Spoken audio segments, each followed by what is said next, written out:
Fala pessoal, tudo bem com vocês? Lucas Codebella da equipe do GE Invest e hoje eu vim trazer para vocês alguns comentários sobre o quarto trimestre de 2021 da Alupar e também um compilado geral sobre o ano da empresa.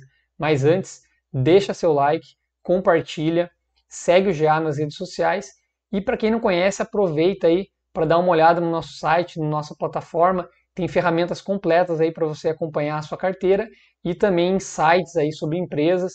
Também temos os nossos grupos aí, redes sociais, onde a gente está sempre trazendo conteúdo de qualidade sobre renda variável. Beleza? Vamos para o vídeo.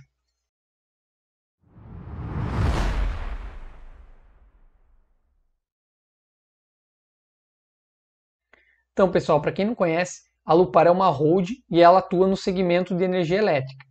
Ela atua com transmissão e geração de energia elétrica. E quando a gente fala em transmissão, ela é uma das maiores do Brasil, tanto em extensão de linha quanto em receita. Tá? E ela é a maior companhia nacional 100% privada desse segmento de transmissão. Aqui a parte da estrutura societária da empresa, vocês podem ver que ela possui aí vários empreendimentos. Toda essa parte azul são os empreendimentos de transmissão e verde a parte de geração. Esses que possuem um quadrado amarelo ao redor são as linhas que estão em implantação e essas que possuem um triângulo aqui na parte superior direita são os ativos da TBE, que consistem aí em 12 companhias de transmissão. A TBE é a Transmissoras Brasileira de Energia e ela possui aqui empreendimentos com participação de outras empresas, né? Por exemplo, Taesa, Celesc, enfim, são 12 empreendimentos aqui dentro e a Alupar ela possui participação nesses empreendimentos aqui. Aqui na parte de transmissão, a empresa possui 30 empreendimentos sob concessão, totalizando aí quase 8 mil quilômetros de extensão em linhas de rede. A maioria desses empreendimentos está localizado no Brasil e tem um também na Colômbia. 27 deles são operacionais e 3 estão em fase de implantação com operação prevista até 2024. Tá? Ela tem aqui quase 3 bilhões de RAP para esses empreendimentos atualmente, no ciclo de 2021 a 2022. Alguns desses empreendimentos eles possuem reajuste através do IGPM e outros através do IPCA. Por que isso? Eu abri aqui o site da Transmissão Paulista, onde a gente consegue perceber melhor. Existem atualmente aí 3 categorias de empreendimentos na rede de transmissão no Brasil. A categoria 1, que são concessões anteriores a 1998. A Alupar não tem nenhum empreendimento nesse sentido.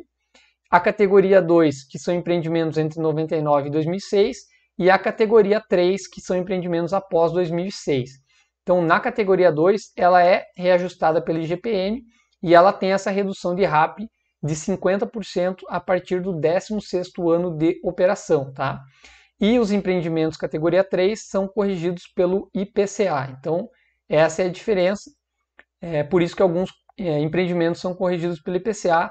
As novas concessões estão todas saindo aqui como categoria 3. Então, ao longo do tempo, né, a empresa possui concessões bem longas, né? A maioria vencendo aqui depois de 2030, mas provavelmente essas concessões, se a empresa conseguir renovar, elas já vão ser atualizadas pelo IPCA. Nesse gráfico, a empresa apresenta a evolução das linhas de transmissão dela, então a gente pode perceber aí nos últimos 20 anos como ela teve um salto muito grande, passando aí de 576 quilômetros em 2002 para quase 8 mil quilômetros de extensão de linhas em 2022. Também é importante verificar a evolução que ela teve aqui a partir de 2019. Ela passou aí de aproximadamente 5 mil quilômetros para 8 mil quilômetros. Então a empresa tem investido muito aqui nesses últimos 3 anos na construção aí de linhas de transmissão. Com relação ao segmento de geração, a empresa atua na parte de geração hídrica, eólica e solar. Ela tem empreendimentos no Brasil, na Colômbia e no Peru. Atualmente ela tem uma capacidade instalada de 821 megawatts e uma garantia física de 471 megawatts. É claro que perto da capacidade que a empresa tem no segmento de transmissão, a parte de geração aqui ela é bem menor, né? Mas não deixa de ser uma diversificação aqui para a empresa. E aqui também tem toda a evolução da empresa desde 2010, então ela passou aí de 68 megawatts para mais de 800 aqui em 2022. Agora que a gente já entendeu como a empresa funciona, qual o modelo de negócio, vamos olhar aqui os destaques financeiros de 2021. Quando a gente fala de empresa de transmissão, que é o que a empresa está mais exposta aí, a gente olha sempre o resultado regulatório, porque o resultado IFRS ele apresenta algumas distorções. O resultado regulatório ele é uma estimativa melhor aí da geração de caixa da empresa.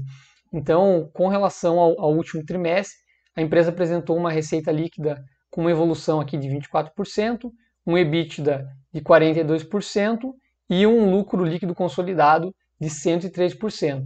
Com relação ao ano, ela apresentou aqui uma receita líquida com quase 34% de evolução, um EBITDA de 45% e um lucro líquido consolidado de 18%.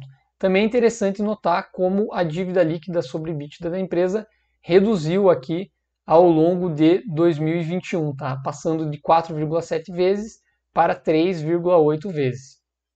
Aqui a empresa apresenta a evolução da receita líquida dela no quarto trimestre, então ela teve um impacto aí, principalmente porque alguns empreendimentos entraram em operação comercial e também ela teve reajustes aí, tanto pelo IPCA quanto pelo IGPM, que acabaram colaborando aí com o resultado da empresa, mas ela apresentou realmente uma evolução muito boa aí, tanto no trimestre quanto na comparação anual. Quando a gente fala em empresas do setor elétrico, especialmente de transmissão, é interessante a gente acompanhar a evolução da dívida dessas empresas.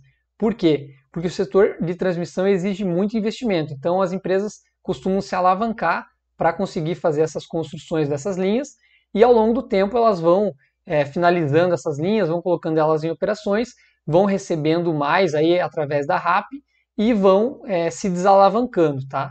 Com relação à Alupar, ela possui aqui a grande maioria das dívidas dela atreladas ao longo prazo, tá? Cerca de 9 bilhões, e aí cerca de 1 bilhão a curto prazo. Então ela tem uma dívida total de 10 bilhões, sendo 8 bilhões de dívida líquida e 2 bilhões em caixa.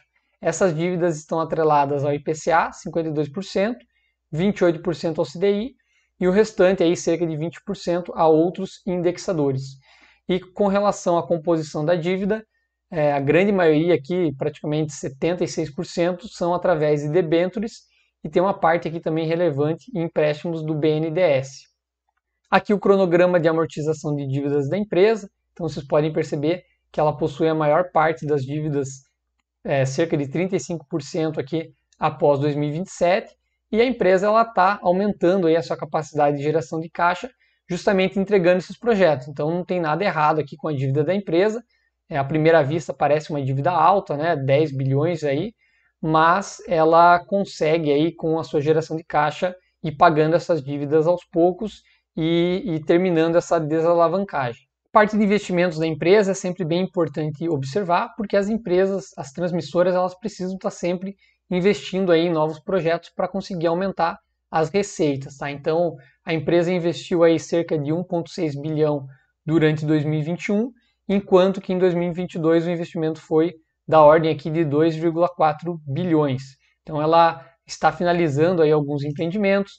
Ela finalizou esses empreendimentos aqui ETB, TPE, TCC e TSM, e também está reduzido o investimento na EST, que tem operação prevista para o primeiro trimestre de 2022. Então, com isso, ela vai reduzindo aqui os investimentos e também vai reduzindo a sua alavancagem, certo? Na parte aqui de transmissão, ela tem 3 projetos em andamento, TNE, ELTE e TCE. Esse TNE, que é o maior, ele tem 715 km de extensão e uma RAP aqui de 329 milhões. Porém, esse aqui é um contrato bem antigo, aí, um leilão de 2012, e ele já vem com uma discussão aí se arrastando com a ANEEL, devido a problemas de licenciamento aí, e outros problemas. Então a empresa não conseguiu ainda finalizar esse empreendimento. A expectativa aqui é 2024, mas é um empreendimento que pode atrasar um pouco, tá? Devido a todos esses problemas passados aí que a empresa já teve com essa linha, tá bom? Já que na parte de projetos de geração de energia, a empresa possui 4 projetos em construção, com operação aqui prevista para 2023. Aqui a empresa apresenta um pouquinho mais do detalhamento desses empreendimentos. Então, a ELTE, que é a empresa litorânea de transmissão de energia, ela foi emitida a licença aqui em novembro de 2021 e a expectativa é a entrada em operação em janeiro de 2024. Aqui a TCC, que foi uma aquisição que a empresa fez, ela aumentou a participação nessa empresa, comprando aí mais 14,7%. A TPE também é uma transmissora onde ela comprou uma participação maior, também 14,7%. A TCE, a empresa conseguiu aqui uma extensão do prazo de implantação, previsto aqui a operação para 3 de julho de 2023. TSM foi um empreendimento aqui que entrou em operação, tá? Com 330 quilômetros de extensão. S também foi um outro empreendimento com entrada em operação, com 236 quilômetros. Aqui uma parte interessante que a empresa traz na apresentação, que é a parte do Pacto Global da ONU. Então, é uma questão aqui ESG, né? A empresa acabou assinando aqui em dezembro de 2021 esse Pacto Global da ONU, onde ela traz 10 princípios aqui que precisam ser atendidos sobre direitos humanos, trabalho, meio ambiente e combate à corrupção. Então, é uma forma aqui de aumentar a questão de governança da empresa, né? É sempre interessante estar acompanhando aqui a evolução das empresas que a gente investe nesse sentido, porque o mercado acaba valorizando bastante esse tipo de ação. Então, pessoal, por último, eu deixei aqui a parte de dividendos, justamente porque eu sei que normalmente o pessoal olha em primeiro lugar os dividendos, né? Então, o que a gente sempre fala aqui no GA é que você não deve fazer isso, né? O dividendo tem que ser um resultado do que a empresa está fazendo. A empresa está investindo em projetos, ela está mantendo uma dívida controlada e, eventualmente, ela vai estar remunerando os acionistas. O que a gente não gosta é quando a empresa força nessa distribuição de dividendos e acaba comprometendo aí outras áreas, né? Por exemplo, acaba contraindo uma dívida maior, acaba deixando de investir em projetos que seriam interessantes somente para remunerar o acionista, tá? Então a gente acha que a Alupar está num momento interessante, ela está distribuindo aí seus dividendos, ela anunciou aqui em 2021 246 milhões, equivalente a 0,84 por unit, e para 2022 ela já anunciou aqui 360 milhões, totalizando aqui R$ 1,23 por unit, tá? Então, se a gente perceber aqui ao longo dos anos, a partir de 2016 a empresa vem aumentando aqui os seus dividendos, passou de 150 milhões para 158, 184, 202, 246 e agora chegando aqui em 360 milhões, tá? Então a empresa vem evoluindo e ela não deixa, né, de investir em novos projetos, vai mantendo uma dívida controlada, então ela está num momento bem interessante. Até se você comparar aí com outras empresas concorrentes dela, né, a Taesa e a Transmissão Paulista, a gente percebeu aí, pelo resultado do último ano, que essas outras empresas distribuíram muito dividendos, tá? A gente acha até assim um pouco acima do que deveria. E a Alupar, por outro lado, ela está adotando uma postura aí mais conservadora e talvez a tendência dela seja distribuir mais dividendos aqui para frente, porque esses projetos estão finalizando, né? A empresa vai aumentar o seu caixa e vai poder aumentar aqui a sua distribuição, né? Atualmente ela está aqui em torno de 23%, 27%, 30% de distribuição de proventos, enquanto essas outras empresas ali, a Transmissão Paulista e a Taesa, estão distribuindo uma quantidade muito grande aí de dividendos, tá? Então a gente acredita que a tendência é que essas empresas diminuam um pouco, né, a distribuição de proventos ao longo do ano e pode ser que a Alupar aumente, tá? Então é bom ficar de olho aí nessa mudança aí, nessa tendência, tá bom? Então, pessoal, aqui só para finalizar, a Alupar teve um resultado muito bom aí durante 2021, a gente gostou bastante, a empresa conseguiu crescer, conseguiu entregar projetos, tem outros projetos aí em andamento,